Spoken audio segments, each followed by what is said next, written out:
What's up, YouTube? It's your boy Deontay Go Crazy, and we're right back with another video. I'm gonna start off saying this situation right here hard to report on because I know the family, bro. I just was on the phone with Mama Grizzly a couple weeks ago, but we're gonna go ahead and see what Flacco talking about. Trial of Tee Grizzley's auntie Jobina Brown. This is an update that I don't think I was expecting. I don't think anybody who heard the details and the evidence of this case was expecting, but we have to talk about it. She managed Tee Grizzley, one of Detroit's most popular rappers, but earlier this week, Jobina Brown was shot and killed on the city's east side. Tonight, we're hearing from a local radio show host who worked with Brown. 7 Action News reporter Anu Prakash joins us live from the scene to tell us how Brown is being remembered and what police are saying. Anu. Well, Glenda, Detroit police tell me that homicide investigators are still working on this case, still trying to figure out what led up to the shooting here on 3 Mile Road just off of Mac. Now, we know the imbecile that's responsible for Jobina Brown's death is Thang, Wu 600, close friend, associate, same gang as Tee Grizzley's close friend, Buka 600. I'll spare you the details. Go to my Tee Grizzley playlist if you want to hear the full story from day one. This is just the update, okay? So a lot of us thought this dude was cooked. We thought he was done for because he was found in Chicago driving around the getaway vehicle in this murder, as well as being in possession with the firearm in the murder. But sir, like, the evidence is so impeccable. I'm asking, why is a trial needed? They found him in possession of the getaway vehicle, the murder weapon, and they pinged his cell phone in the vicinity of the murder for 2 hours. He was sitting on the location. Come on, bruh. Throw away the keys. But apparently, that's not what's going to be happening, at least for now. After all this evidence, after all my it's over, he's done videos, this man went to court in front of a jury of his peers, and a hung jury came back. They could not make up a decision. They could not find him guilty. It was a mistrial. The hung jury was returned back on the 31st. I knew about this for about 2 days, but I was kind of waiting, right, to see who reported on it. Because there's a couple of dudes who claim they've been in the courtroom on YouTube, but somehow none of them reported on this. They're gonna wait for Flacco to report on it, and then they're gonna make a video. But coincidentally, they're gonna make a video about my update that they didn't have before I made the update, even though they supposedly had people in the courtroom. But we're going to address those dudes a little later in this video. But the main question is, how did he beat this? His phone was pinged at the crime scene for 2 hours. He was found in possession of the murder weapon and the getaway vehicle, and his phone is being pinged leaving the city like minutes after the shooting and going back to Chicago, and his phone was also pinged coming to Detroit. How did he beat this?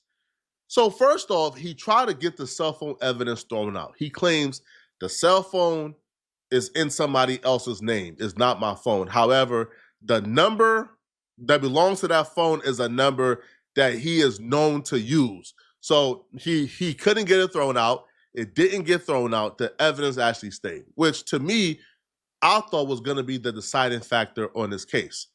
The cell phone. If the cell phone gets admissible, right? If it's admissible, then he's cooked because you were at the crime scene. But if it's not admissible, then he's going to walk. The cell phone was admissible, but it was still a hung jury.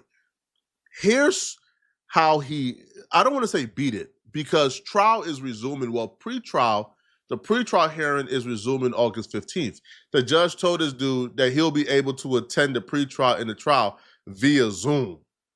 That's already a bad sign. The judge ain't taking this case seriously. How exactly he beat it? Not beat it, but the hung jury. You know what I mean, right? Anything other than guilty in my eyes is a beat it for now. So his lawyer brought his brother to testify, and they brought medical records. So he got shot August 6th. Thang. He got shot August 6th, and he was in the hospital until August 15th. When he left the hospital, we don't know what his condition is. But his brother testified that when he left the hospital August 15th, that he could barely walk, that he was in horrible shape, that when he left the hospital August 15th, he was disabled. Now, we know the brother came to that court adding cake on it, bruh. We know the brother came to that court and did what he had to do, homie. Because realistically, nobody will really know if he's telling the truth or not. He was shot. He was in the hospital until August 15th. Now, I heard some rumors about that shooting too, but we're not going to talk about it yet. Y'all connect the dots if you want. Nobody would know this. This is like as concrete as an alibi it could get. Because once you leave the hospital and you're in your family home, well, they can lie about your condition as much as they want. Bro, they could say, man, bro, this man could barely walk, even though you was up and about, man, and in the streets afterwards, bro. Even though you was back on your feet playing basketball afterwards, they could still come to court and say, this man could barely walk. We couldn't recognize him, man. He was paraplegic, or whatever the word is. And there's nothing you could do about it. Even though I'm not buying it, bro, because 2 months later, he was running from the cops in a Detroit alley, bro. You was not that hurt, cut it out. But I think the jury had a hard time reading the medical reports. Oh, okay, he got shot on August 15th. Now, the thing is, we don't even know how severe it was. We just know he was in the hospital until August 15th, but we don't know how severe the injury really was. So the jury is looking at the medical report, looking at the brother testimony, that when he was released from the hospital August 15th, he could barely walk. So the jury is like, man, we having a hard time deciding if he could barely walk August 15th, then to say that he committed this murder August 20th, it's a reach and it's a stretch. But the thing about this is, he couldn't have been acting alone. So we don't know if he could have been somebody who was just a driver to the situation. And the shooter hasn't been caught yet. So we don't even know what his role was particularly. We just don't know. They they know he was there because he was found with the murder weapon. He was found with the getaway vehicle, and his phone was pinged in the vicinity for 2 hours. But to say that he did this by himself is a stretch. It's a big stretch. So he could very well have been in the vehicle as an accomplice and not the actual shooter.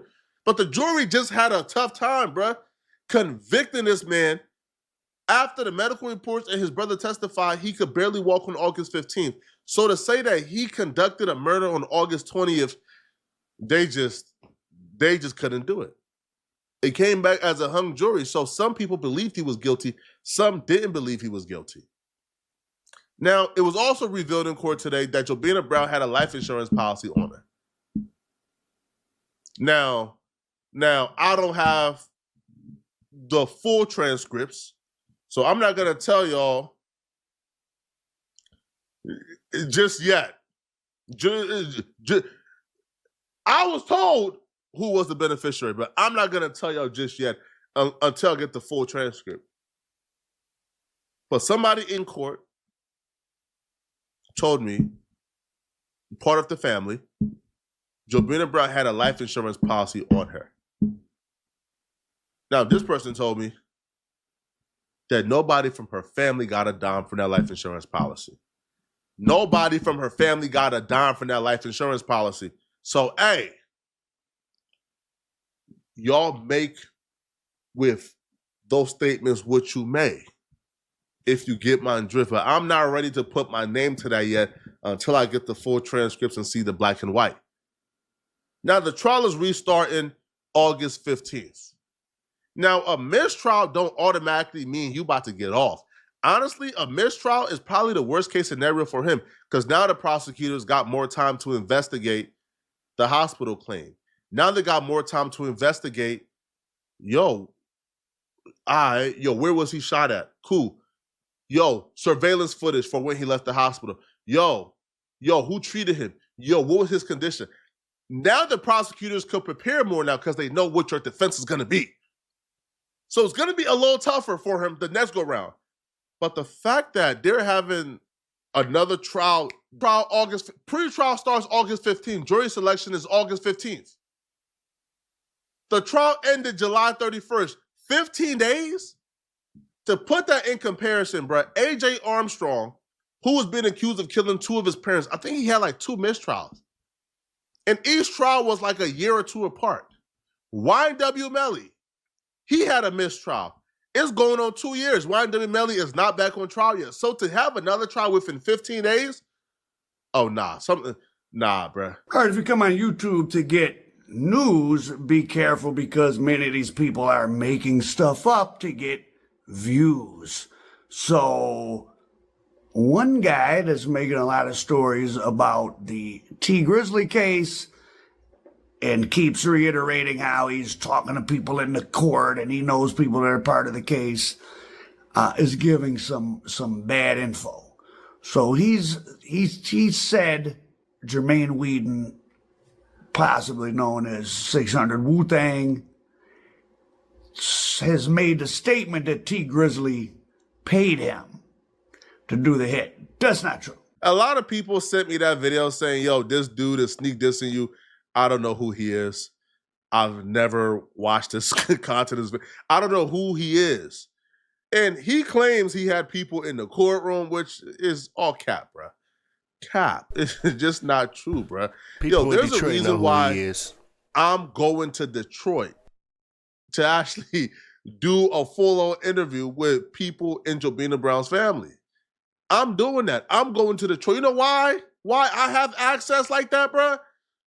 Because I've never told a lie revolving this case. All of my sources is direct from the situation. And also, too, you lied on me. I never said that Jermaine Weeden ever said that in court. You was a liar. What I said was his defense attorneys was providing alternative theories. And one of the theory was Tee Grizzley paid for this hit because Jobina Brown was pregnant. Which you also acknowledge that the prosecutors brought somebody in court to testify and prove that Jobina Brown wasn't pregnant. Why will the prosecutors bring somebody to court randomly to testify that Jobina Brown wasn't pregnant? Why would that be relevant? You see, these dudes are so filled with hate and they're getting bit by piece third-party information that they think that they can question. Bro, I'm the source. So why do the prosecutors bring somebody to court to testify that Jobina Brown wasn't pregnant? Why would that piece of information be relevant? That's because the defense brought that up, obviously. Obviously, right? The prosecutors wouldn't bring somebody to debunk their own statements. Obviously, the defense said that. And that's why they brought somebody to debunk the fact that Jobina Brown was not pregnant. Well, why would the defense bring up the fact that Jobina Brown was pregnant? You see, Brand, people like you are people who I hate the most, okay? Y'all are these pseudo wannabe journalist dudes who hate on anything walking, who can go out and get the direct source, who don't have to represent themselves as a quote-unquote journalist. Your third-party information didn't tell you why the defense brought up in court that Jobina Brown was pregnant. That's a random piece of information. Why would they just bring that up? They brought that up as a motive that Tee Grizzley paid for the hit. And the prosecutors brought somebody there to debunk that. Huh?